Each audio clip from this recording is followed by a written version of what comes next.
कि जब मैकॉले कहा करता था ये बात कि भारत की न्याय पद्धति का नाश हो जाएगा तो भारतीय समाज टूट जाएगा, ऐसे ही मैकॉले एक बात और कहता था। मैकॉले की लिखी हुई एक चिट्ठी है मेरे पास, उसकी फोटोकॉपी। लंदन में एक लाइब्रेरी है, उसका नाम है इंडिया ऑफिस लाइब्रेरी, वहां से मैंने निकलवाई है। इंडिया ऑफिस लाइब्रेरी में से ऐसे कुछ 50,000 से ज्यादा डॉक्यूमेंट्स मैं निकाल के लाया हूं और वहां के कई लोगों की मदद से हमने वो निकलवाए हैं। तो उनमें एक चिट्ठी है मैकॉले की, वो उसके अपने पिताजी को उसने लिखी है। जब वो यहां ऑफिसर बन के आया है तो मैकॉले क्या लिख रहा है कि भारतीय समाज को अगर बर्बाद करना है तो भारतीय न्याय पद्धति बर्बाद करो। तो वो करने के लिए उसने आईपीसी बना दिया, सीआरपीसी बना दिया, सीपीसी बना दिया और बर्बाद हुई। दूसरी बात वो कहता था कि भारतीय समाज को बर्बाद करना है तो भारतीय शिक्षण पद्धति का नाश करो। तो मैकॉले कहा करता था कि जो भारतीय शिक्षण पद्धति है, वो खुद मानता था इस बात को, यह दुनिया की सबसे ज्यादा विकसित और सबसे अच्छी पद्धति।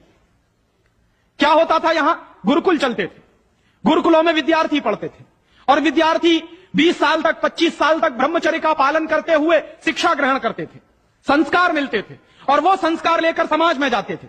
उन्हीं संस्कारों से संस्कृति बनती थी और वही संस्कृति भारतीय संस्कृति कहलाती थी। ऋषि थे, मुनि थे, बड़े बड़े ज्ञानी थे, महात्मा थे, वो गुरुकुलों को चलाया करते थे और सारे के सारे गुरुकुल जो चला करते थे उनमें वेदों का अध्ययन, पुराणों का अध्ययन, उपनिषदों का अध्ययन, जो भारतीय ज्ञान है, जो भारतीय मनीषा है, उन्हीं सबका अध्ययन संस्कृत के माध्यम से कराया जाता था। मैकॉले ने क्या किया कि गुरुकुलों का नाश अगर करना है तो उसने एक कानून बनाया। क्या कानून बनाया?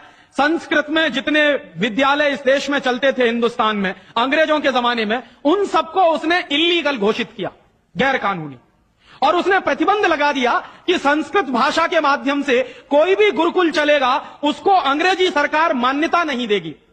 तो मान्यता किसको देगी? अंग्रेजी के माध्यम से जो कॉन्वेंट स्कूल चलेंगे उनको अंग्रेजी सरकार मान्यता देगी। और उसके लिए बाकायदा उसने कानून बनाया। उस कानून का नाम है इंडियन एजुकेशन एक्ट। और यह इंडियन एजुकेशन एक्ट लागू हुआ 1858 में, आज से लगभग 140 साल पहले। तो 140 साल पहले जो कानून लागू हुआ था अंग्रेजों के जमाने में, वही कानून आज भी चल रहा है। उस कानून के आधार पर मैकॉले ने क्या किया? संस्कृत के माध्यम से चलने वाले गुरुकुलों को बर्बाद कर दिया, कानून बना के उनको बंद करा दिया। जो उनमें अध्यापक होते थे, गुरु होते थे, उनको मार पीट कर अंग्रेजी सरकार जेल में बंद करती थी। जो विद्यार्थी अध्ययन के लिए जाते थे उनको रोक दिया जाता था, उनका अध्ययन ना होने पाए उसके लिए समस्याएं खड़ी की जाती थी। और दूसरी तरफ कॉन्वेंट स्कूल चालू कर दिए और उसमें अंग्रेजी के माध्यम से शिक्षण देना शुरू किया। एक दिन उसने अपने बाप को चिट्ठी लिखी और इस चिट्ठी में उसने ये लिखा कि मैंने हिंदुस्तान में एक ऐसी शिक्षण पद्धति पैदा कर दी है जिसमें अगर हिंदुस्तानी विद्यार्थी पढ़ेंगे तो पढ़कर निकलने के बाद वो शरीर से हिंदुस्तानी होंगे, दिमाग से सब अंग्रेज हो जाएंगे। वो देख रहे हैं, अभी देख रहे हैं। तो शरीर से हिंदुस्तानी और दिमाग से अंग्रेज। तो मैकॉले दूसरी बात लिख रहा है उस चिट्ठी में कि जब वो शरीर से हिंदुस्तानी और दिमाग से अंग्रेज हो जाएंगे तो अंग्रेजों के हिसाब से सारे काम करेंगे। और वो विद्यार्थी जब कॉन्वेंट स्कूल में से निकलेंगे तो सबसे ज्यादा गालियां भारतीय संस्कृति को देंगे, सबसे ज्यादा गालियां अपने मां बाप को देंगे। कैसे? मॉम और डैड कह के।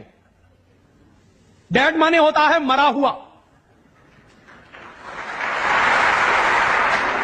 और मम्मी माने होता है शव। इजिप्ट में आप जाइए, मिस्र एक देश है, वहां पे मम्मीज कहा जाता है किसको? मरे हुए आदमी के शव को। तो हमारी मां हो गई मम्मी, मम्मी, और पिताजी हो गए डैड। आया कहां से ये? मैकॉले ने डाल दिया हमारे दिमाग में।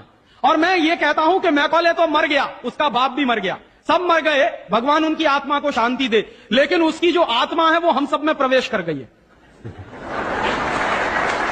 और कैसे प्रवेश कर गई है? मैं आपको ये इतिहास की सच्चाई बता रहा हूं कि जिस जमाने में मैकॉले ने इस देश में सबसे पहला कॉन्वेंट स्कूल खोला था कलकत्ता में, वो कॉन्वेंट स्कूल चला नहीं, बंद हो गया। क्यों बंद हो गया? क्योंकि कोई भी भारतीय मां बाप अपने बच्चे को कॉन्वेंट में पढ़ाने को नहीं भेजता था। अंग्रेजों के जमाने की बात बता रहा हूं। अंग्रेज अपनी पूरी ताकत लगाकर भी इस देश में कॉन्वेंट स्कूल चला नहीं पाए, लेकिन अंग्रेजों के जाने के बाद गांव गांव में, गली गली में कॉन्वेंट स्कूल चल रहे हैं। और ऐसे मम्मी डैडी पैदा हुए हैं इस देश में जो बच्चे का जन्म लेने के पहले रजिस्ट्रेशन करवाए आते हैं कॉन्वेंट स्कूलों। कहते हैं कि अगर रजिस्ट्रेशन नहीं कराया तो एडमिशन नहीं मिलेगा। तो कॉन्वेंट स्कूल में पढ़ाना बहुत जरूरी है बच्चे को। और मैं अक्सर पूछता हूं कि काहे को पढ़ाते हैं कॉन्वेंट स्कूल में, तो कहते हैं राजीव भाई जब हमारा बच्चा कॉन्वेंट में पढ़ेगा तो बहुत स्मार्ट बन जाएगा। तो मैं पलट के पूछता हूं कि जरा बताइए स्मार्टनेस क्या होती है। तो अक्सर मां बाप मुझे जवाब देते हैं जो दिल्ली बंबई में रहते हैं कि हम बच्चे को कॉन्वेंट में इसलिए पढ़ने को भेजते हैं कि जब वो कॉन्वेंट में पढ़ेगा तो टाई लगाएगा, मोजे जूते पहनेगा, बढ़िया सूट है। तो अंग्रेजों के देश में टाई इसलिए लगाई जाती है कि वहां ठंडी बहुत पड़ती है, सर्दी बहुत पड़ती है और एक साल में 6 महीने भयंकर बर्फ पड़ती है। कभी कभी तो यह हालत होती है कि 6-7 महीने सूर्य भगवान के दर्शन नहीं होते। और वहां की जलवायु ऐसी है कि आज अगर सूर्य निकला तो जरूरी नहीं है कि कल भी निकलेगा, परसों भी निकलेगा, नरसों भी निकलेगा। भारत में ऐसा नहीं है, आज अगर निकला है तो कल भी निकलेगा, परसों भी निकलेगा, 3 महीने बाद भी निकलेगा, 1 साल बाद भी निकलेगा, ऐसे ही निकलेगा। इंग्लैंड के लोग ये गारंटी से नहीं कह सकते। तो वहां ठंडी बहुत पड़ती है, सर्दी बहुत पड़ती है। और जिन देशों में सर्दी बहुत पड़ती है, ठंडी बहुत पड़ती है, वहां के लोगों को अक्सर जुकाम बहुत होता है, नाक चलती है। तो जब नाक चलती है तो उस नाक को पोंछने के लिए बार बार जेब से रूमाल निकालना पड़ता। तो उन्होंने क्या किया कि एक रूमाल गले में लटका लो जो नाक पोंछने के काम आएगा। और टाई का माने क्या होता है, अंग्रेजी का शब्द है TIE। टाई का माने होता है गले के चारों तरफ लटकाया गया कोई कपड़ा। किस काम आता है वहां पर, नाक पोंछने के। क्यों करते हैं, क्योंकि ठंडी बहुत पड़ती है, सर्दी बहुत पड़ती है।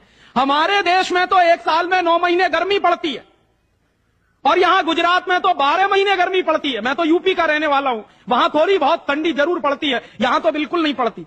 तो वहां तो इसलिए टाई लगाते हैं कि उनको जरूरत है उसकी। हम हमारे बच्चों को क्यों लटका रहे हैं अपने गले में टाई। मर गए अंग्रेज और चला गया मैकॉले, लेकिन उसकी आत्मा का वास हम सब में हो गया। जिसको देखो वो कॉन्वेंट स्कूल में घुसा रहा है अपने बच्चों को, जिसको देखो वो अंग्रेजियत की तरफ ले जा रहा है। शर्म की बात है, शर्म की बात है, सावधान होना चाहिए। एक बार बंबई में मैंने एक जगह व्याख्यान में पूछा, पढ़े लिखे कुछ लोग बैठे थे, कि आप अपने बच्चों को कॉन्वेंट में क्यों भेजते हैं। आपको मालूम है कॉन्वेंट का मतलब क्या होता। यूरोप के देशों में कॉन्वेंट का मतलब क्या होता। यूरोप में हजारों साल एक परंपरा रही है जो हमारे यहां कोई सोच भी नहीं सकता उसके बारे में। यूरोप की परंपरा क्या रही है हजारों साल, वहां बच्चे लावारिस छोड़े जाते हैं। आज भी यूरोप के देशों में, अमेरिका में आधे से ज्यादा बच्चे लावारिस तरीके से बड़े होते हैं। और यह परंपरा आज से 100-150 साल पहले तो बड़ी भयंकर थी। तो यूरोप में क्या होता था कि बच्चा पैदा हुआ, छोड़ दिया चर्च के सामने, छोड़ दिया अनाथ आश्रम में, छोड़ दिया किसी और संस्था में, वहां बड़ा होगा। तो जो लावारिस बच्चे वहां पैदा होते हैं, उन लावारिस बच्चों की पढ़ाई लिखाई, उनकी व्यवस्था करने का काम जिस जगह पर किया जाता है उसको कहते हैं कॉन्वेंट। हाँ बड़ो, तुम्हारे कॉन्वेंट में जा रहे हैं। कॉन्वेंट का माने होता है लावारिस बच्चों के पढ़ने लिखने का स्थान। माने जिन बच्चों के मां नहीं है, जिनके बाप नहीं है, जिनके दादा दादी नहीं है, जिनका कोई कुटुंबीजन नहीं है, उन बच्चों को पढ़ाने के लिए जो स्कूल चलाए गए यूरोप में, उनको कॉन्वेंट स्कूल कहते हैं। तो हम हमारे बच्चों को कॉन्वेंट में क्यों भेज रहे हैं। हाय राम, तौबा तौबा। यहां तो मां भी है और बाप भी है, लेकिन हम इतने बेवकूफ हो गए हैं कि मां बाप के रहते हुए बच्चे को लावारिस बनाने के लिए कॉन्वेंट में भेज रहे हैं। और वहां जाके बच्चे पढ़ते हैं तो क्या पढ़ते हैं, कल जो बापू कह रहे थे किस्से में, वही बंबई में एक दंपत्ति ने मुझे कहा, पति पत्नी थे, कहने लगे राजीव भाई अगर बच्चा अंग्रेजी नहीं पढ़ेगा तो पीछे रह जाएगा। तो मैंने उनसे पूछा आपको मालूम है दुनिया में कितने देशों में अंग्रेजी चलती है। तो कहने लगे अंग्रेजी तो अंतर्राष्ट्रीय भाषा है। मैंने कहा आपको तब जानकारी नहीं है। दुनिया में इस समय 200 देश हैं जो संयुक्त राष्ट्र संघ के नक्शे पर हैं, और उन 200 देशों में से मात्र 12 देशों में अंग्रेजी चलती है। बाकी 188 देशों में उन देशों की अपनी भाषाएं चलती हैं। तो 200 देशों में से मात्र 12 देशों में अंग्रेजी चलती है, तो अंग्रेजी अंतर्राष्ट्रीय कैसे हो गई।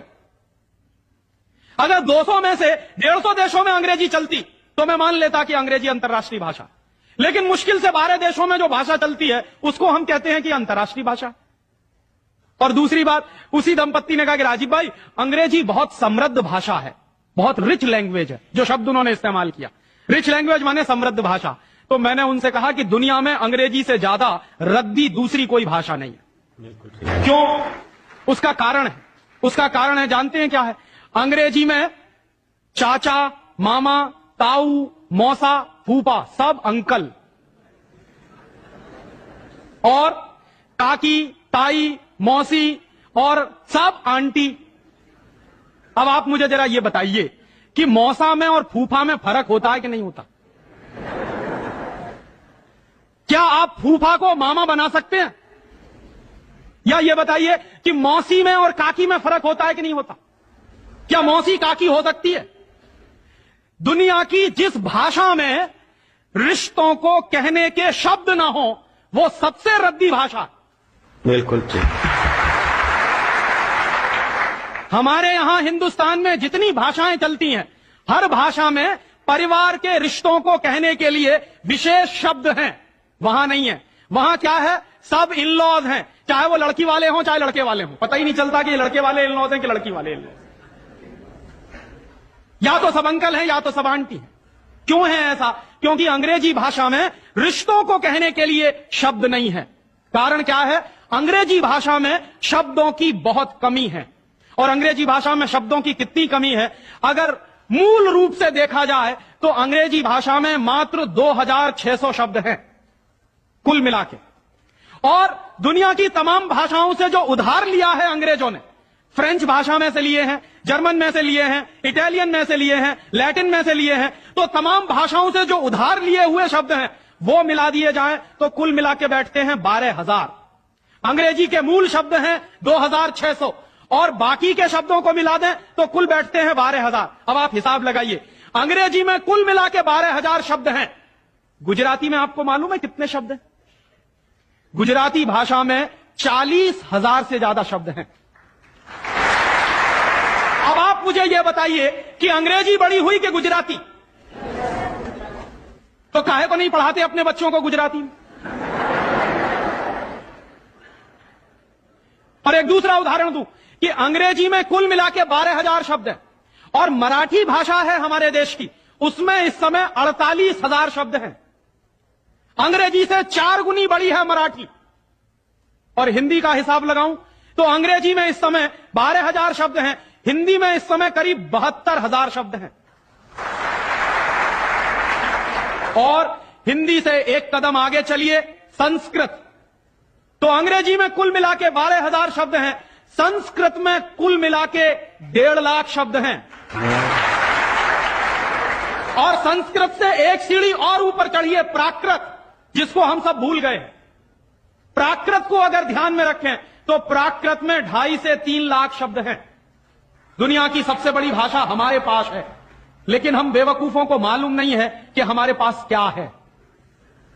हम पढ़े लिखे इडियट हैं, अंग्रेजी में कहें तो भाग रहे हैं एक ऐसी भाषा के पीछे जिसमें मात्र 12,000 शब्द हैं और अपनी भाषाएं छोड़ते चले जा रहे हैं। और ये जो भाषा की गुलामी होती है ये बहुत खतरनाक होती है। जो आदमी अपनी भाषा बदल सकता है वो किसी दिन अपनी मां भी बदल सकता है। और ये मैं बहुत गंभीर बात कह रहा हूं। आपको कुछ दिन के बाद इस देश में कॉन्वेंट्स में से पढ़कर निकले हुए बच्चे ये कहते मिलेंगे कि वो कहते हैं ना, कॉन्वेंट के बच्चे, उनको तो हर चीज इंपोर्टेड चाहिए।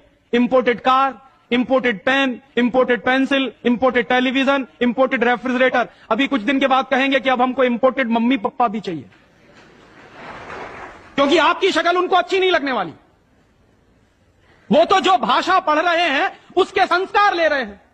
तो अंग्रेजी पढ़ रहे हैं तो अंग्रेजी के संस्कार ले रहे हैं, और अंग्रेजी के संस्कार तो अंग्रेजियत के संस्कार हैं। और अंग्रेजियत के संस्कार में तो मां और बाप की इज्जत करने की बात उनको कभी सिखाई नहीं गई है। वो तो आपको भी 2 कौड़ी का मान के फेंक देने वाले। और दुर्भाग्य से यही होता है। कॉन्वेंट स्कूल से निकले हुए बच्चे जितनी गाली अपनी मातृभाषा को देते हैं, अपनी संस्कृति को देते हैं, अपने परिवार को देते हैं, उतनी शायद कोई नहीं देता। तो मैकॉले जो कहा करता था वो बात आज हमको दिखाई देती है कि कॉन्वेंट में पढ़कर निकलेंगे बच्चे तो ये शरीर से हिंदुस्तानी होंगे, दिमाग से अंग्रेज होंगे। और इसी के संबंध में एक आखिरी बात उसने और कही थी कि ये जो भाषा की गुलामी होती है ये आदमी के स्वतंत्र चिंतन को रोक देती है। अगर आपको मौलिक चिंतन करना है, अगर आपको स्वस्थ चिंतन करना है और ऐसा चिंतन करना है जिसमें से कुछ नई रचना हो, तो वो आप अपनी मातृभाषा में ही कर सकते हैं। दुनिया में मातृभाषा में पढ़कर बड़े बड़े वैज्ञानिक पैदा हुए हैं, हम लोग अक्सर मैं लोगों को कहता हूं कि जो लोग कॉन्वेंट के पीछे पागल हैं, उनको मैं अभी ताजा ताजा उदाहरण देता हूं। हिंदुस्तान में एक वैज्ञानिक है, उसका नाम है डॉक्टर एपीजे कलाम। डॉक्टर एपीजे कलाम को इस साल भारत रत्न मिला है और डॉक्टर एपीजे कलाम हिंदुस्तान के जिंदा रहने वाले वैज्ञानिकों में इस समय सबसे ऊपर के व्यक्ति हैं। आपको मालूम है डॉक्टर कलाम की पूरी शिक्षा तमिल में हुई है, अंग्रेजी उन्होंने पढ़ी नहीं है। बहुत वर्षों के बाद उन्होंने थोड़ी अंग्रेजी पढ़ी है काम चलाने के लिए। बचपन से उनकी पूरी शिक्षा उनकी मातृभाषा में हुई है। वो तमिल अच्छी जानते हैं, मलयालम अच्छी जानते हैं और हिंदुस्तान में आज वो सबसे ऊंची श्रेणी के वैज्ञानिक हैं जिनको भारत रत्न मिला। दुनिया के ऐसे तमाम वैज्ञानिकों के मैं उदाहरण दे सकता हूं। आइंस्टाइन, अल्बर्ट आइंस्टाइन सारा का सारा काम अपनी मातृभाषा में करता था, जर्मन में, और इसलिए इतना बड़ा बना। फ्रांस में एक वैज्ञानिक था मैक्स प्लैंक, जिसकी थ्योरीज हमारे जैसे इंजीनियर्स को पढ़ाई जाती थी जब हम पढ़ते थे। मैक्स प्लैंक की पूरी शिक्षा फ्रेंच भाषा में हुई थी।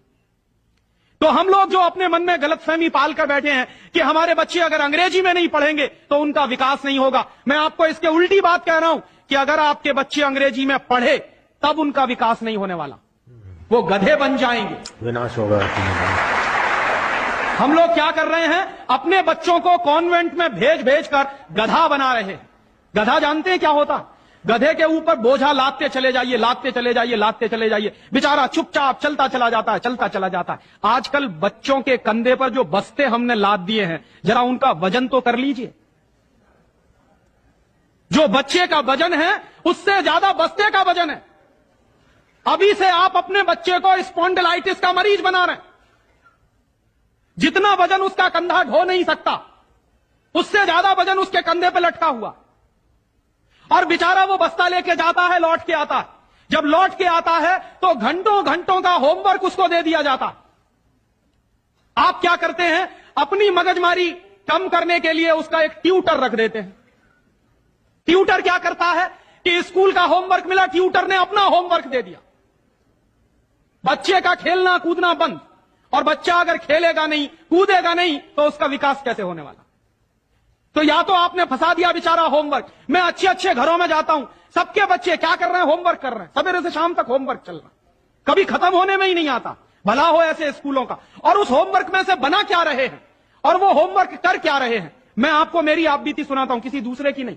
मैं भी बचपन में अंग्रेजी में मैं पढ़ा, और मैं सबसे ज्यादा गालियां मेरे मां बाप को देता हूं। इसके लिए मेरे पिताजी ने, वो एक बड़े ऑफिसर हैं, ये करने के लिए कि बेटा अंग्रेजी में पढ़ना चाहिए तो बड़ा बनेगा, तो मुझको भी पढ़ा दिया। अब अंग्रेजी माध्यम की जो पढ़ाई है, अंग्रेजियत की जो पढ़ाई है, वो क्या है? मैं आपको एक सॉलिड एग्जांपल दूं मेरा। मुझको गणित पढ़ाया जाता था। गणित में क्या पढ़ाते थे? एक फॉर्मूला था जो मुझको रटवाते थे क्लास 9th में जब मैं पढ़ता था। क्या फॉर्मूला था? x + y whole square is equal to x square plus 2xy plus y square, x - y whole square is equal to x square minus 2xy plus y square. और अक्सर इसमें गड़बड़ी होती थी, प्लस का माइनस होता था, माइनस का प्लस होता था। तो क्या होता था, मेरी पिटाई होती थी, क्लास में पिटाई होती थी। और मेरे जो अध्यापक थे तो मुझको खूब चिढ़ाते थे और मुझको खूब उल्टा सीधा कहते थे। एक दिन मैंने ये तय किया कि सब छोड़ छाड़ के ये 2 फॉर्मूले रटूंगा। तो रटने के लिए मैं बैठ गया, सब काम एक बाजू में। अब ये x + y और x - y में मैं घुस गया। लिख लिख के मैंने किलो कॉपियां बर्बाद कर दी, किलो कागज बर्बाद कर दिया। पता नहीं कितने बॉल पेन बर्बाद हुए होंगे। और 3-4 महीने की उस भयंकर मेहनत के बाद मुझको कुछ फॉर्मूले याद हो गए। अब वो फॉर्मूले मैं सीख के आया। दुर्भाग्य से मैं बताऊं कि 3-4 महीने के सैकड़ों घंटे बर्बाद करके, अपना खून सुखा के, मार खा के, बेइज्जती बर्दाश्त करके मैंने जो फॉर्मूले पढ़े वो मेरे जीवन में आज तक कभी काम में नहीं आए। और दूसरे बाजू में मेरी मां ने, जो बहुत पढ़ी लिखी नहीं है, मुझको एक फॉर्मूला सिखाया। क्या सिखाया? एक पहाड़ा सिखाया। आधा, सवाया, 1.5 गुना, 2.5 गुना, 3 गुना, 3.5 गुना, ये मुझे सिखाया। और वो मेरे जीवन में रोज काम आता। लेकिन कहा क्या जाता है कि मेरी मां तो पढ़ी लिखी नहीं है, पीएचडी नहीं किया उसने। तो जो बिना पीएचडी होल्डर है, जिसने कुछ पढ़ा लिखा नहीं है, आज की भाषा में, उसने मुझे ऐसी चीज सिखाई जो जीवन में रोज काम आती है। और जो बड़े बड़े पीएचडी होल्डर प्रोफेसर्स ने मुझे सिखाया वो जीवन में कभी काम नहीं आया। और आप अपने बच्चों को यही पढ़ा रहे हैं। कॉन्वेंट स्कूल के जितने क्यूरिकुलम हैं और उसमें बच्चे जो कुछ पढ़ रहे हैं उसमें से 95% बेकार जाने वाला है। उस 95% का उनके जीवन में कभी कोई इस्तेमाल होने वाला नहीं। ये आप कहिए तो मैं जहां कहिए वहां लिख कर दे दूं, क्योंकि मैं भुगत चुका हूं इस बात को। और वो जो 95% आप पढ़ा रहे हैं, आपके बच्चे के अगर काम नहीं आने वाला है, तो उसके लिए आप लाखों रुपए बर्बाद कर रहे हैं, करोड़ों घंटे बर्बाद कर रहे हैं। उस बच्चे का मन मस्तिष्क आपने दबा दिया है होमवर्क के नीचे। झूठी शान और प्रतिष्ठा में आप अपने बच्चों को गधा नहीं बना रहे हैं तो क्या बना रहे हैं? तो आप पूछेंगे क्या करें, तो मैं आपसे एक बुद्धिमानी की बात निवेदन करना चाहता हूं। वो निवेदन यह करना चाहता हूं कि जितनी जल्दी हो अपने बच्चों को इन कॉन्वेंट स्कूलों में से बाहर निकाल लीजिए। और बढ़िया बात है। ये कॉन्वेंट स्कूल में इसलिए भी भेजना बंद करिए कि भारतीय संस्कृति में पिता सिर्फ एक होता है, लेकिन कॉन्वेंट स्कूल में एक फादर भी होता है। इस बात की गंभीरता को समझिए कि भारतीय संस्कृति में पिता एक ही होता है, लेकिन कॉन्वेंट स्कूल में जब बच्चे जाते हैं तो एक दूसरा फादर भी होता है। तो पिता के साथ ये फादर कहां से आ गया? और अगर पिता के साथ फादर आ गया तो पता नहीं क्या क्या आ जाएगा आपके घर में। हां, यह मैं चेतावनी के रूप में कह रहा हूं आपसे। यह सिर्फ इशारे से समझ लीजिए कि अगर बच्चे की पढ़ाई के साथ पिता के साथ फादर आया है तो और बहुत कुछ चला आएगा आपके बच्चे के संस्कार में। और कहीं ऐसा ना हो जाए कि आपके देखते देखते आपका बच्चा क्रिश्चियन ना बन जाए, ईसाई ना बन जाए। इसलिए मैं आपसे एक निवेदन तो यह करने आया कि जितनी जल्दी हो कॉन्वेंट स्कूलों से बच्चे निकाल लीजिए। और एक दूसरा निवेदन और करने आया हूं, जितनी जल्दी हो कॉन्वेंट स्कूलों को डोनेशन देना बंद करिए। हमारा हजारों हजारों रुपए का डोनेशन कॉन्वेंट स्कूलों में जाता। एक बच्चे का एडमिशन कराना है तो वो कहेंगे बिल्डिंग फीस दे दो, वो कहेंगे डोनेशन दे दो, वो कहेंगे इसकी फीस दे दो, उसकी फीस दे दो, और रोज रोज कोई ना कोई मांग चढ़ी ही रहती है। आज फलाना डे, आज धमाका डे, आज ये ले आओ, कल वो ले आओ। बर्बादी हमारी, माने हम हमारे दुश्मन को अपना पैसा दे रहे हैं। दुनिया में ऐसे बेवकूफ लोग मैंने कहीं नहीं देखे जो अपने दुश्मन को अपने घर का पैसा देते हो। आप जानते हैं कि कॉन्वेंट स्कूलों में से निकलने वाले बच्चे भारतीय संस्कृति के विरोधी होने वाले हैं और उनको यूरोप की संस्कृति सिखाई जा रही है। उसके लिए पैसा हम खर्च कर रहे हैं अपने हाथों से। तो भगवान के लिए, भारतीय संस्कृति को बचाने के लिए अपने बच्चों को कॉन्वेंट में से बाहर निकालिए और अपने बच्चों के नाम पर ये उनको जो डोनेशन दे रहे हैं आप कॉन्वेंट स्कूलों को, वो बंद करिए। और मैं आपको पूरे विश्वास से ये कहना चाहता हूं कि आपके बच्चे अगर मातृभाषा में पढ़ेंगे तो सबसे ज्यादा विद्वान बनने की क्षमता है उनमें। और ये क्यों है? दुनिया के सारे मनोवैज्ञानिक एक ही बात पर अब पहुंचे हैं, जो बात हमारे लोग बहुत पहले से कह गए। अभी यूरोप के लोग आज उस निष्कर्ष पे पहुंचे। क्या कहते हैं? बच्चा अगर मातृभाषा में पढ़ता है तो उसको जो सुविधाएं मिलती हैं, जो फायदा होता है, वो दूसरी भाषा में नहीं मिलती। जैसे उदाहरण के लिए मैं आपको बताऊं और आप इसको प्रयोग के रूप में करिए।